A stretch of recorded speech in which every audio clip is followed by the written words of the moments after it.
फिर से एक बार नमस्कार। अभी पिछले ही हफ्ते मुझे राजस्थान की यात्रा पर आने का अवसर मिला था।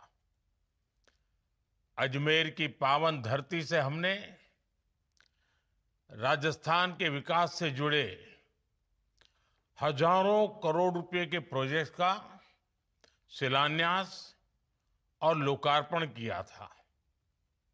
उसी कार्यक्रम में राजस्थान के 21,000 से अधिक नौजवान साथियों को नियुक्ति पत्र भी सौंपे गए थे।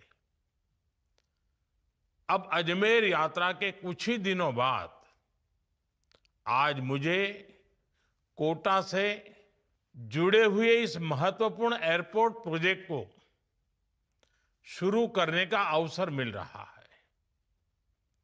एक ही हफ्ते में राजस्थान में विकास के इन दो बड़े कार्यक्रमों का बहुत बड़ा संदेश है। ये बताते हैं कि आज राजस्थान किस गति से आगे बढ़ रहा है। इंफ्रास्ट्रक्चर हो, युवाओं के लिए रोजगार के अवसर हो, किसानों और माताओं बहनों के लिए योजनाएं हो, राजस्थान में हर क्षेत्र में तेजी से काम हो रहा है। साथियों, आज का दिन कोटा, बूंदी, बारा और झालावाड़ सहित पूरे हाड़ौती क्षेत्र के लिए एक नई आशा और नई उपलब्धि का दिन है।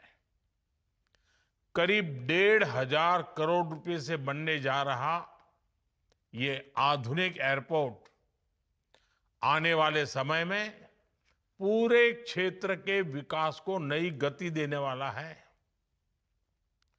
मैं कोटा और पूरे हाड़ौती क्षेत्र के लोगों को एयरपोर्ट के शिलान्यास के इस महत्वपूर्ण कार्यक्रम में अपनी बहुत बहुत शुभकामनाएं देता हूं। साथियों, मुझे याद है नवंबर 2023 में जब मैं कोटा आया था, तब मैंने कोटा की जनता से एक वादा किया था। मैंने कहा था कि कोटा का एयरपोर्ट केवल एक सपना बनकर नहीं रहेगा, बल्कि उसे साकार करके दिखाया जाएगा।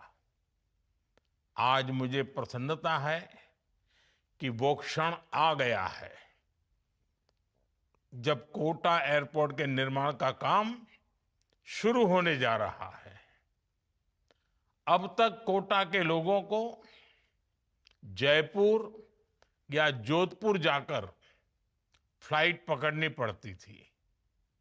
इसमें काफी समय भी लगता था और असुविधा भी होती थी। अब यह स्थिति बदलने जा रही है। जब यह एयरपोर्ट शुरू होगा तो कोटा समेत आसपास के पूरे इलाका में यात्रा भी आसान होगी और व्यापार भी तेजी से बढ़ेगा। साथियों, कोटा केवल शिक्षा का ही नहीं, बल्कि ऊर्जा का भी एक बड़ा केंद्र है। कोटा वह अनूठा क्षेत्र है जहां न्यूक्लियर हो, कोयला आधारित हो, गैस और पानी हो, ऊर्जा के लगभग सभी स्रोतों से बिजली का उत्पादन होता है। हाड़ौती की इस धरती अपनी धरोहरों के लिए भी उतनी ही प्रसिद्ध है। कोटा कचौरी का जायका, कोटा डोरिया साड़ी, इसके साथ साथ कोटा स्टोन और सैंड स्टोन की चमक, इन्होंने दुनिया भर में अपनी पहचान बनाई है। यहां का धनिया हो, बूंदी का बासमती चावल हो, इसकी महक अंतर्राष्ट्रीय बाजारों तक पहुंची है। ये क्षेत्र अपने परिश्रम, उत्पादन और संभावनाओं के लिए जाना जाता है। अब कोटा का ये नया एयरपोर्ट यहां की संभावनाओं को कई गुना बढ़ाने का काम करेगा। साथियों, कोटा और हाड़ौती की यह धरती उद्यम और आस्था का भी बड़ा केंद्र है। सदियों से देश दुनिया के श्रद्धालु यहां श्री मथुराधीश जी की पावन पीठ, केशवराय पाटन के तीर्थ, खड़े गणेश जी महाराज और गोदावरी बालाजी धाम के दर्शन के लिए आते रहते हैं। गरड़िया महादेव से दिखने वाला चंबल का दृश्य हर किसी को मंत्रमुग्ध कर देता है। मुकुंदरा हिल्स और रामगढ़ विषधारी जैसे वन्य जीव अभयारण्य इस पूरे क्षेत्र को वाइल्ड लाइफ टूरिज्म का बड़ा केंद्र बनाते हैं। जब हवाई कनेक्टिविटी बढ़ेगी तो देश और दुनिया से पर्यटक यहां आएंगे और इसका सीधा लाभ यहां के युवाओं, व्यापारियों और स्थानीय अर्थव्यवस्था को मिलेगा। साथियों, वैसे भी कोटा आज कनेक्टिविटी के क्षेत्र में तेजी से चारों तरफ जुड़ रहा है, बढ़ रहा है। अमृत भारत स्टेशन योजना के तहत कोटा के दोनों प्रमुख रेलवे स्टेशनों को आधुनिक सुविधाओं से सुसज्जित किया जा रहा है। दिल्ली मुंबई एक्सप्रेसवे जो कोटा और बूंदी से होकर गुजर रहा है, पूरे क्षेत्र के विकास का नया द्वार खोल रहा है। अब दिल्ली, बड़ौदा और मुंबई जैसे बड़े शहरों की दूरी महज कुछ घंटों की रह गई है। बेहतर सड़क और रेल कनेक्टिविटी के कारण यहां नए उद्योग स्थापित हो रहे हैं। विशेष रूप से एग्रो बेस्ड इंडस्ट्री के लिए यह क्षेत्र एक बड़ा केंद्र बनेगा। रेल और सड़क के बाद हवाई कनेक्टिविटी का यह नया अध्याय कोटा के विकास को और गति देगा। कोटा एयरपोर्ट पूरे हाड़ौती क्षेत्र और आसपास के जिलों के लिए प्रगति के नए अवसर लेकर आएगा। साथियों, मैं इस महत्वपूर्ण परियोजना के लिए कोटा के सांसद श्रीमान ओम बिरला जी के निरंतर प्रयासों की भी सराहना करना चाहता हूं। उनकी हमेशा यही कोशिश रही है कि कोटा के लोगों का जीवन बेहतर बने, उन्हें नए अवसर मिले। एयरपोर्ट हो, ट्रिपल आईटी का नया कैंपस हो, सड़कों का विस्तार हो, कोटा के विकास के लिए वे लगातार सेवा भाव से काम कर रहे हैं। उनके प्रयासों के कारण ही कोटा और इस पूरे क्षेत्र के विकास को नई गति मिल रही है। साथियों, ओम बिरला जी जितने शानदार सांसद हैं, उतने ही बेहतरीन लोकसभा अध्यक्ष भी हैं। वे संविधान को पूरी तरह समर्पित है। वे संसदीय प्रणालियों के प्रति पूरी तरह निष्ठा रखते हैं।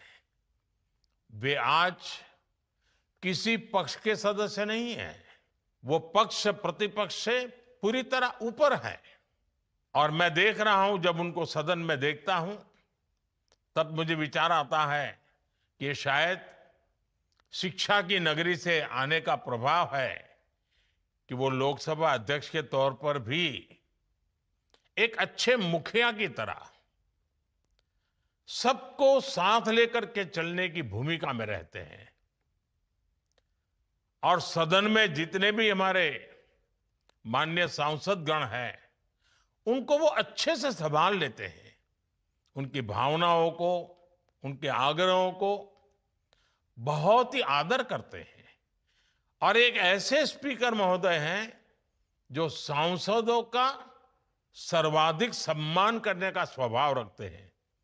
और कभी-कभी कुछ बड़े घरानों के अहंकारी, उत्पाती अगर कोई छात्र आ भी जाते हैं, वो अपना हुड़दंग करने की आदत तो छोड़ते नहीं है, तो भी वो सदन के मुखिया की तरह सबको संभालते हैं,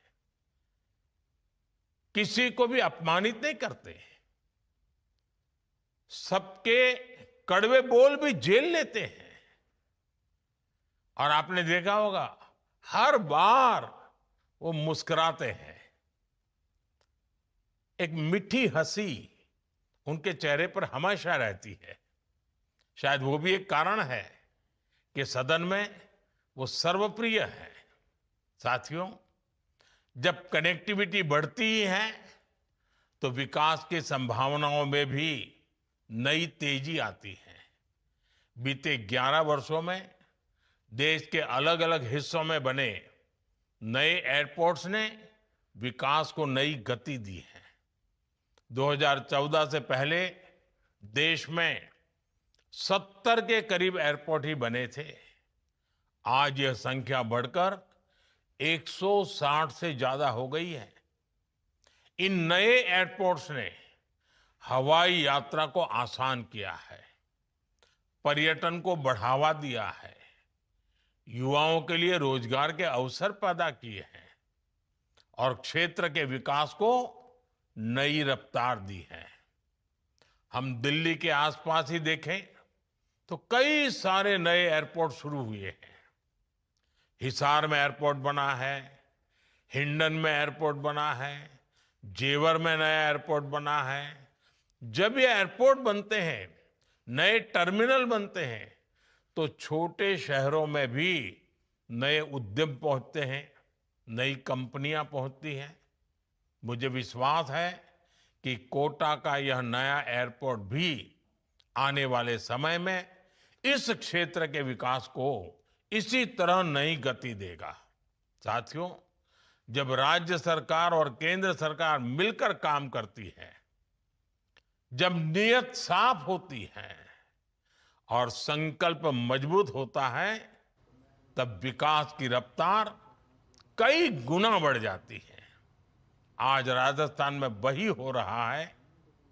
विकसित राजस्थान की यही मजबूत नींव विकसित भारत के संकल्प को और ताकत दे रही है। मुझे पूरा विश्वास है, हम सब मिलकर एक ऐसा राजस्थान बनाने में सफल होंगे जो समृद्ध भी हो, सशक्त भी हो और अवसरों से भरा हुआ भी हो।